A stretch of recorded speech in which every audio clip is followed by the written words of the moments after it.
चलिए आज बात करते हैं एक ऐसे मेटल की जो हमारी दुनिया को चुपचाप चलाता है, तांबा। और हाल में ही इसकी कीमतों में एक जबरदस्त उछाल देखने को मिला है। तो आइए जानते हैं कि आखिर ऐसा क्यों हो रहा है। तो सवाल यही है कि इस भारी उछाल के पीछे आखिर चल क्या रहा है। क्या ये बस मार्केट का कोई छोटा मोटा उतार चढ़ाव है या फिर कोई बहुत बड़ी कहानी पक रही है। चलिए इस पूरी पहेली को एक एक करके सुलझाते हैं। जरा इस चार्ट को देखिए। ये नंबर्स अपने आप में पूरी कहानी कह रहे हैं। सिर्फ पिछले एक महीने में कीमतें 30% बढ़ गईं और पिछली तिमाही में 60% से भी ज्यादा। ये कोई मामूली उछाल नहीं है। इसने तो बड़े बड़े इकोनॉमिस्ट और इन्वेस्टर्स सबको हैरान कर दिया है। तो चलिए इस गुत्थी को सुलझाने की शुरुआत करते हैं डिमांड साइड से। यहीं हमें हमारे पहले सुराग मिलने शुरू होते हैं। देखिए, हमेशा से तांबे की मांग कुछ खास सेक्टर से आती रही है। कंस्ट्रक्शन, इंजीनियरिंग, ये इसके सबसे बड़े खरीदार रहे हैं और ये दशकों से ऐसा ही चला आ रहा है। लेकिन असली कहानी तो अब शुरू होती है। एक बहुत बड़ा बदलाव आ रहा है, एक ऐसा ट्विस्ट जो सब कुछ बदल रहा है। ये ट्विस्ट है दुनिया का ग्रीन एनर्जी यानी स्वच्छ ऊर्जा की तरफ जाना, जिसमें तांबे की डिमांड का पूरा खेल ही पलट दिया है।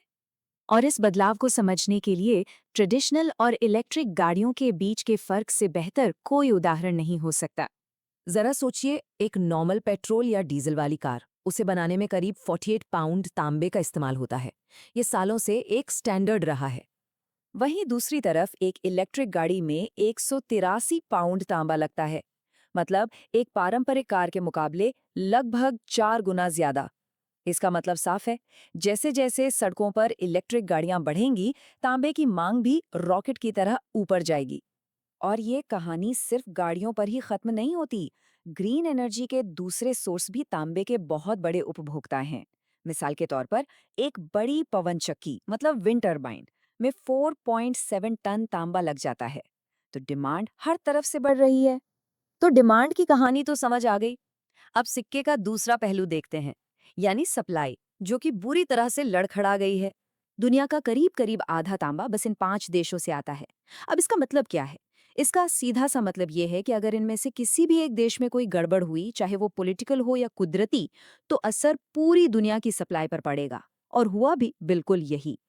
और फिर तो जैसे एक के बाद एक मुसीबतें आने लगी। मई में कॉन्गो की खदान में बाढ़ आ गई। फिर जुलाई में पेरू में प्रोटेस्ट की वजह से सप्लाई रुक गई। उसी महीने चिली में एक बड़ा लैंडस्लाइड हो गया। और सितंबर में तो दुनिया की दूसरी सबसे बड़ी खदान इंडोनेशिया की ग्रासबर्ग माइन में भी लैंडस्लाइड हो गया। मतलब सप्लाई के लिए ये एक परफेक्ट स्टॉर्म था। तो अब हमारे पास दो चीजें हैं, एक तरफ आसमान छूती डिमांड और दूसरी तरफ ठप पड़ी सप्लाई। पर इन दोनों के मिलने से कीमतों में ऐसा धमाका क्यों हुआ? इसका जवाब एक खास इकोनॉमिक प्रिंसिपल में छिपा है और यही हमारे रहस्य का हल है। इसे कहते हैं प्राइसिंग एट द मार्जिन। सुनने में थोड़ा टेक्निकल लगता है पर इसका मतलब बहुत सीधा है। जब कोई बहुत जरूरी चीज बाजार में बस थोड़ी सी भी कम पड़ जाती है ना, तो उसे खरीदने वाले पागलों की तरह बोली लगाने लगते हैं और कीमतें वो रातों रात आसमान पर पहुंच जाती हैं। इसे समझने के लिए एक आसान सा उदाहरण लेते हैं। सोचिए, एक महामारी फैली है और एक जान बचाने वाली दवा है। अब मान लीजिए 100 मरीज हैं जिन्हें जिंदा रहने के लिए ये दवा चाहिए ही चाहिए। उनकी जिंदगी इसी पर टिकी है।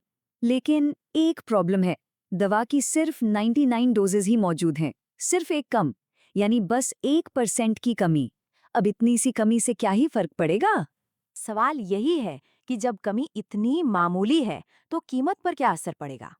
होता यह है कि किसी को नहीं पता कि वो बदनसीब कौन होगा जिसे दवा नहीं मिलेगी, और इसी डर से कि कहीं वो मैं तो नहीं, हर कोई उस दवा के लिए कुछ भी कीमत देने को तैयार हो जाता है। कमी सिर्फ 1% की है, लेकिन डर 100% है, और यही डर कीमतों में आग लगा देता है। तांबे के साथ भी कुछ ऐसा ही हो रहा है। और पता है, ऐसा पहली बार नहीं हुआ है।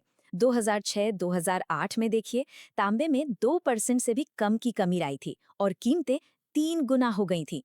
और हाल ही में 2022 में यूरोप में नेचुरल गैस के साथ भी तो यही हुआ था।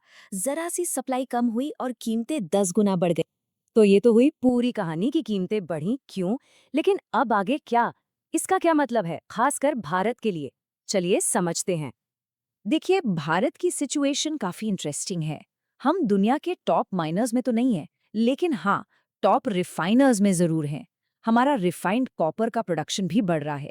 और जो हमारी अकेली लिस्टेड माइनिंग कंपनी है, हिंदुस्तान कॉपर, उसका प्लान तो 2031 तक अपनी कैपेसिटी 3 गुना करने का है। तो हाँ, इस सेक्टर में दिलचस्पी रखने वालों के लिए संबंधित स्टॉक्स या कमोडिटी फ्यूचर्स के जरिए मौके बन सकते हैं। तो आखिर में ये एक बड़ा सवाल छोड़ जाता है। जैसे जैसे दुनिया ग्रीन एनर्जी की तरफ भाग रही है, क्या तांबा, कॉपर ही नया सोना बनने वाला है? ये एक ऐसा सवाल है जो आने वाले कई सालों तक ग्लोबल इकोनॉमी को शक्ल दे सकता है।